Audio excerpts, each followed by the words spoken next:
Hi everybody, I'm Ryan, and today we're going to talk about flex slots in the red-black mid-range deck in Pioneer. So this specifically, we're going to talk about how to build your own red-black mid-range deck while still being effectively a stock deck. And we're starting with the non-flex slots. So these are the cards that you're effectively bought into playing if you're playing red-black mid-range in Pioneer. These 57 cards in the main deck and these 2 cards in the sideboard. If you want to check out these non-flex slots a little bit deeper, feel free to pause the video. But what this video is attempting to answer is giving you information on what 3 cards you select to fill out the rest of the cards in your main deck, and what 13 cards you should select to fill out the cards in your sideboard. So these are your options. These 6 cards in the main deck to fill out 3 slots, and these 28 cards for the sideboard to fill out 13 slots. So let's talk about the main deck first. You play another Duress, right? 1 mana sorcery, target opponent reveals their hand. You may choose a non-creature, non-land card from it. That player discards that card. Very good against, control. Is it Phoenix? I actually think it's fine against Rakdos Ramp as well. Obviously great against 5-color Enigmatic. It's kind of like a main deck sideboard card that is generally pretty fine most of the time. You can play another Torch the Tower.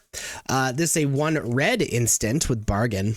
Torch Tower deals 2 damage to target creature or planeswalker. If a spell was bargained, instead it deals 3 damage to target permanent and you scry 1. If a permanent was dealt damage by Torch the Tower would die this turn, exile it instead. Very, very good against the aggressive decks like Heartfire Hero. Also deals with Phoenix permanently.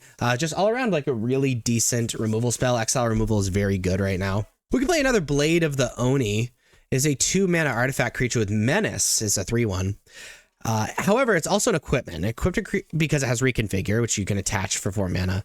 Equipped creature has base power and toughness 5/5, has Menace, and is a black demon in addition to its other types. So this is an aggressive creature.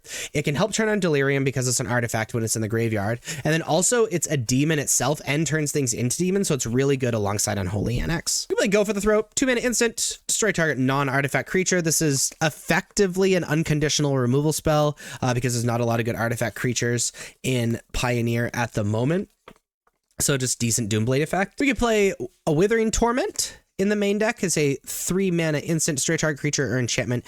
You lose 2 life. You'd be playing this in the main deck if you're worried about enchantments. My camera just died, it's fine. For decks like Enigmatic Incarnation, which is often nightmare matchup, or things like that. And just as another way to deal with creatures, like in the mirror match, but also being able to deal with Fable the Mirror Breaker or Unholy Annex or whatever. And then you could play another Shieldred in the main deck. It's a 4 mana 4/5. Death Touch. Whenever you draw a card, you gain 2 life. Whenever opponents draw a card, they lose 2 life. Just a generally good mid-range card. It blocks aggro decks really well and punishes decks if they draw a lot of cards. So you're going to be selecting 3 of these 6 cards to add to your main deck to join the non-flex slots. And then we're going to look at our sideboard. So I already talked about why you'd play Duress. It's just same argument, just in the sideboard. Anoint with Affliction is a 2 mana instant, exile target creature if its mana value is 3 or less. And then the Corrupted doesn't matter because they're never going to have poison counters. This is just additional exile removal. Just very good against aggressive decks. Unfortunately, doesn't hit Phoenix, but it's not damage based. So that's really, really solid against the aggro decks. Go Blank, 3 mana sorcery. Target player discards 2 cards and exile that player's graveyard. Very good against anything that Mind Rot would be good against, or you don't want your opponent to have large graveyards. So decks like Is It Phoenix, Rakdos Ramp, Blue Eye Control, frankly 5-color Enigmatic, stuff like that, or even Greasefang. Withering Torment we've already talked about, just in the sideboard. Liliana the Veil is a 3 mana planeswalker that starts at 3 loyalty. Is +1 as each player discards a card. -2 as target player sacrifices a creature. And its -6 is separate all permanents. Target player controls into 2 piles. The player just sacrifices all permanents in the pile of their choice. So if we were siding this card in, we're mostly sideboarding it in for the +1. We want to side it in against decks that keeping their hands small is very, very powerful. So the mirror match is decent. Against Nykthos it's decent. Against Blue Eye Control it's decent. Against 5 colors decent. Just really any slower deck. We play another Extinction event. It's a 4 mana sorcery. Choose odd or even. Exile each creature with mana value of the chosen quantity. This is mostly for Nykthos Ramp, but also it can be good against red deck if you don't have enough cards in the main deck that are better against them. Just any deck that this will wipe their board, it's worth it because we're trying to 1-for-1. If we can ever have a card that is better than 1-for-1, we love it. Speaking of cards that are better than 1-for-1, we could be playing 3 Invoke Despair on the sideboard. It's a 5-mana sorcery. Target opponent sacrifices a creature of their choice. If they can't, they lose 2 life and you draw a card, and then repeat this process for enchantment and a planeswalker. You would side this card in just as additional mid-range against like other slower decks that you need to keep up with. So things like the Mirror Match or Control or 5-color just has additional enchantment hate and stuff like that. Torch Tower we've already talked about, same argument, just in the sideboard. Pyroclasm is a 2-mana sorcery, deals 2 damage to each creature, really good against decks that are looking to go wide. What immediately pops in my head and what's obvious are just the red base aggro decks. Or if you ever run into Convoke again, which has lost a lot of popularity. Anger of the Gods is doing a really, really similar thing. It just 1 more mana, deals with more things, and has exile removal, which we really like against Heartfire Hero again. We could be playing Croxa. It's a 2-mana legendary creature. It's a 6/6. When it enters, sacrifice it unless it escaped. And its escape cost is 4 mana, exile 5 other cards from your graveyard.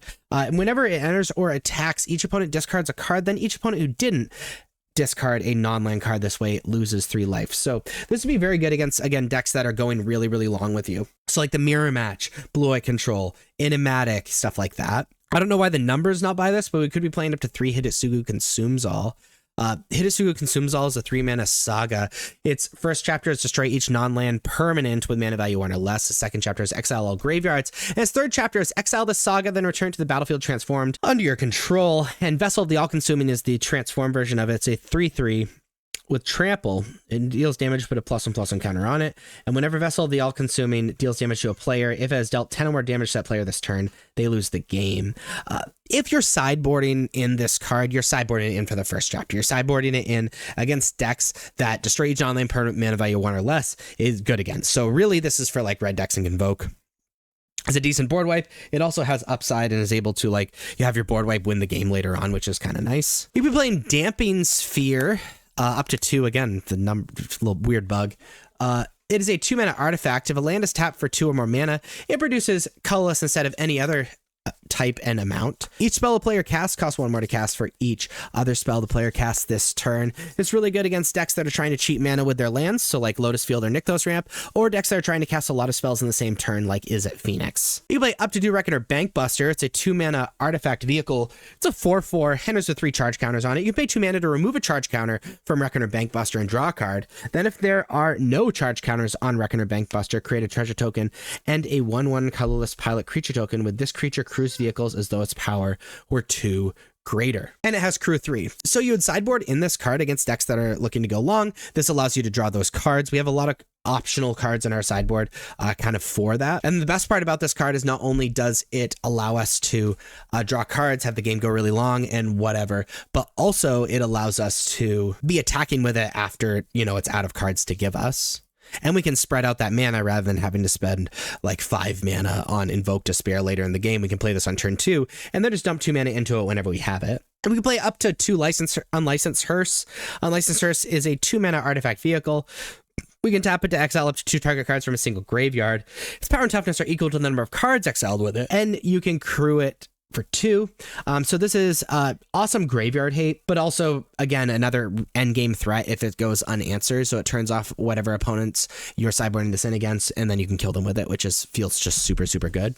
So you're going to select 13 of these 28 cards to add to your sideboard. You're going to select 3 of these 6 cards to add to your main deck, and then you have your very own but stock version of red-black midrange in Pioneer. If you like this video, please be sure to like and subscribe. Check me out on social medias. Links are above me and in the description. Thank you so much for watching. I'll see you next time. Bye-bye.